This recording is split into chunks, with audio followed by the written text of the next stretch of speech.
Okay, great. So we told you earlier about Iowa and Kansas, so we were looking forward to those two. There was also a what the hey, what we got a rhino alert, folks. We got a rhino alert.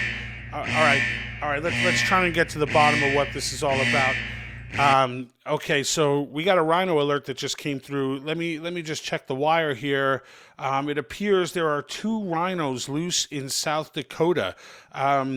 So people be on the lookout for two rhinos. I believe they have some photos of them. Here we go. Yeah, so we have two rhinos in South Dakota.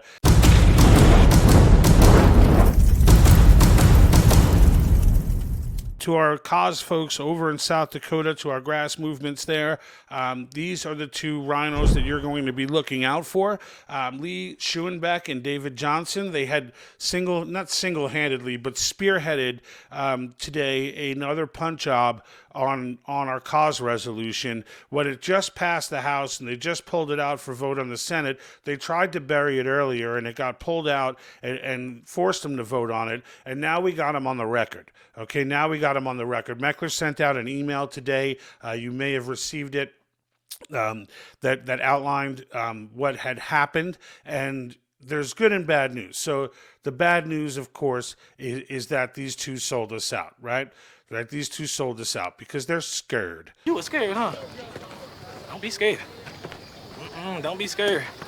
Right? They're scared. And let's just face it. They don't know the Constitution. They don't know American history. And that's why we're going to get rid of them. So to the good people of South Carolina, our cause supporters, they're our grassroots supporters, true to free election process. These guys come up in June. Their primaries come up in June. And if you know anything about elections and how to punish politicians, you do it in the primaries. So to the people of South Carolina and to all the cause supporters, I should say, in South Carolina, these two men have done you dirty, and they've done it in a method of cowardice, and they should pay for it. And it's a great example to make. So, let's get it together the same way we all get fired up from state to state to show up to support the cause. We show up to these voting booths during this primary. If you're in District 33 or District 5, you get all over this. And I'm going to go ahead and put links underneath in the description to give you access to their Facebook and give you their social media accounts and their emails so that you can reach out to them. Everyone in the country can reach out to them because, frankly, this is not just a South Dakota issue. These two rhinos are actually affecting the entire nation right now. They're holding back the entire United States of America. This isn't some local bill that just only impacts South Carolina. This is something that impacts all of us. So if these guys want to stand in the way, if they want to line up with George Soros and the rest of these Marxists who have been fighting, if they want to line up with the ACLU, if that's where Lee Schoenbeck and David Johnson are at, if that's where their allegiances are, then you know what? Let's go ahead and move on. Let's just move on from these two, set the example so that everyone else in the Senate understands where we're coming from. There's tons of support for this movement, and these two just don't care. They just don't care. So the reality is, look, it's not like we're going to bring violence to them. You just go ahead and remove them. It's a simple process. They're coming up in June. A few thousand well-motivated citizens in District 33 and 5 will go ahead and end this and pave the way for the next Senate to take session and get this through. The House is already in favor. This is already passed committee. It's just these guys who are spearheading this effort. And Meckler made it clear that they're going ahead and give a list of those who are standing in the way. Okay? Those who are standing in the way, you're going to get a list of names. Believe you me, as soon as he sends that out, I will put an episode out on it so that everybody in South Dakota knows where these guys stand. No more running, no more hiding, no more punting. Okay? We know who you are now.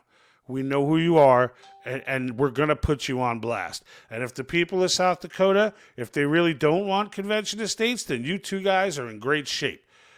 But I think you know better than that.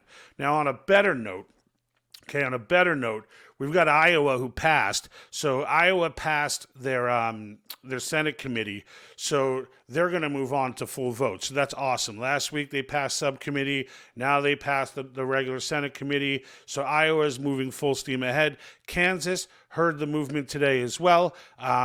There was only one person in opposition, and it's the same old ridiculous argument, and I don't even know where to go with it. I get to a place where, when it comes to this runaway convention argument, I just don't know where to go with it anymore. I'm so tired of destroying it, but because they keep coming up with it, and how annoying is it the way they say it to you, as if we haven't looked into this.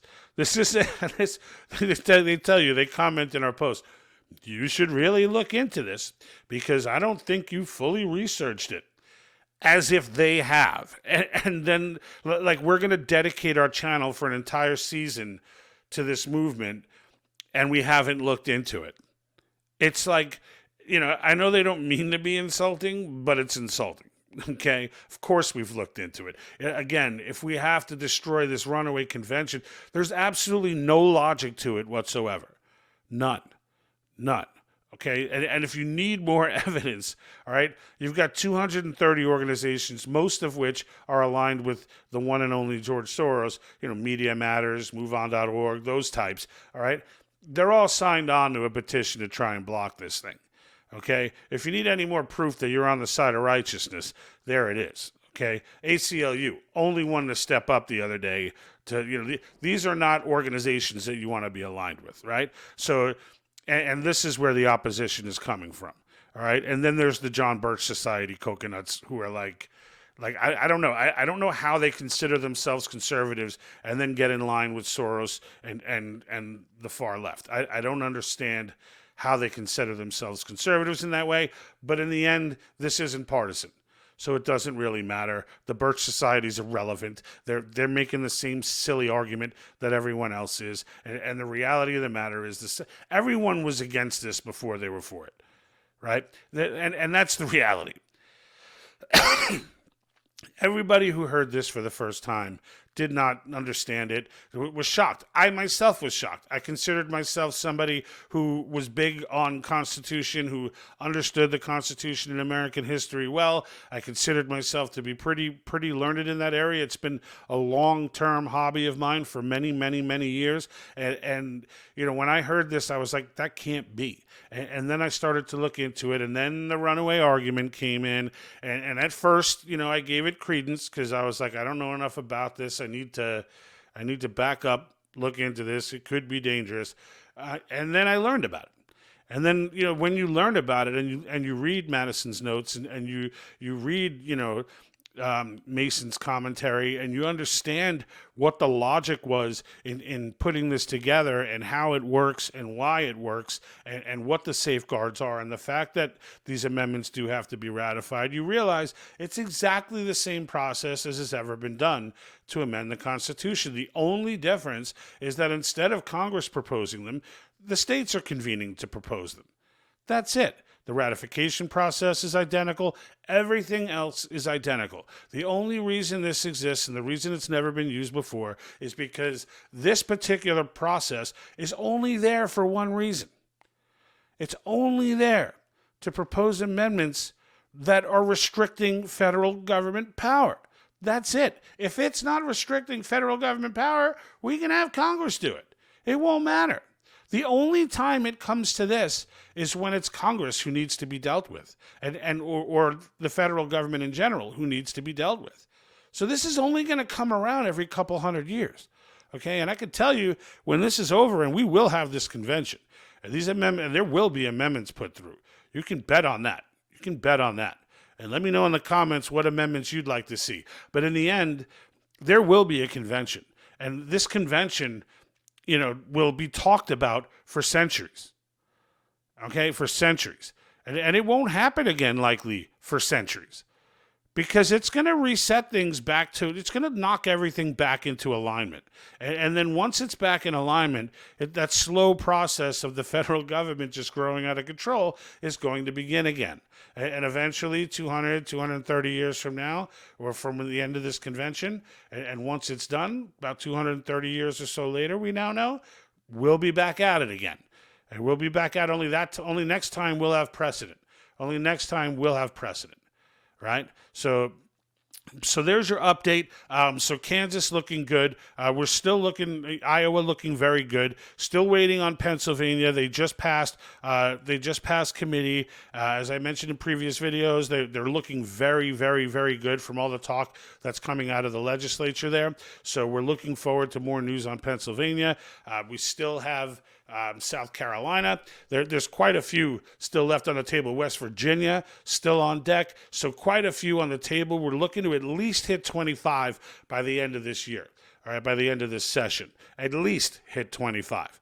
All right, so it looks like we lost South Dakota. So our team down there, like I said, the nation's counting on you. Get rid of these guys. Get rid of these guys. We don't have time to teach them civics. We don't have time for this. They're in office, for Christ's sakes. They're freaking state senators. They need to understand civics. We can't be taking our precious time to be teaching our elected representatives freaking American history.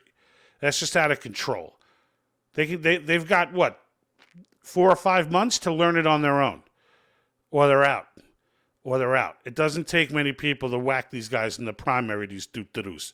All right? So get yourselves together. Get yourselves organized. District 33 and 5 in Dakota, in South Dakota, and we take these guys out in June.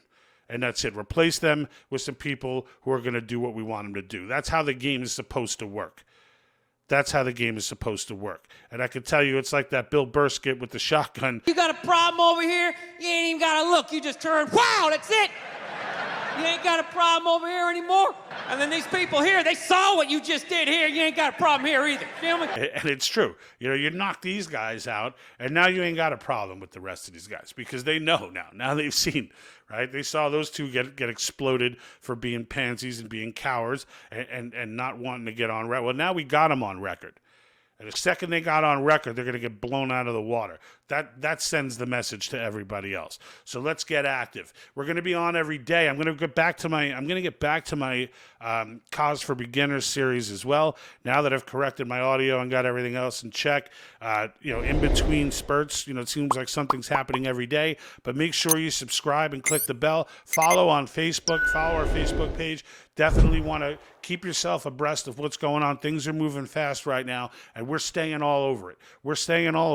So you'll get your alerts. You'll know, what state is on when, which ones fell off, which ones went cowardice, which ones are killing it. Right now, we've got like 8 victories and 1 loss. That South Carolina, that South Dakota piece was the first loss, and it's not even a total loss, but it's not moving forward there. I believe it's on hold right now. They basically killed it. So that's the first bad news of the year. All right, considering how much good news we've had and how much good news is coming, we're still fired up. All right, we're just going to have to put those 2 guys on an island. Let me give you one last look at them. Here they are. All right, so these are our targets right now for all of our cause people in South Dakota. And like I said, Meckler's going to be sending out a list before June of where everybody stands and where they all voted on this. And once they... they wouldn't even debate this, and this is why it was cowardice. They wouldn't even debate it because they'd get dismantled, and they know it. They know it. All right, so these 2 cowards need to go. They're on their way out. Send them to the Rhino camp. They can go ahead and hang out with the rest of the Rhinos. We need some patriots in office. All right, folks. Until next time, we'll probably be on tomorrow. I'm out. And like that,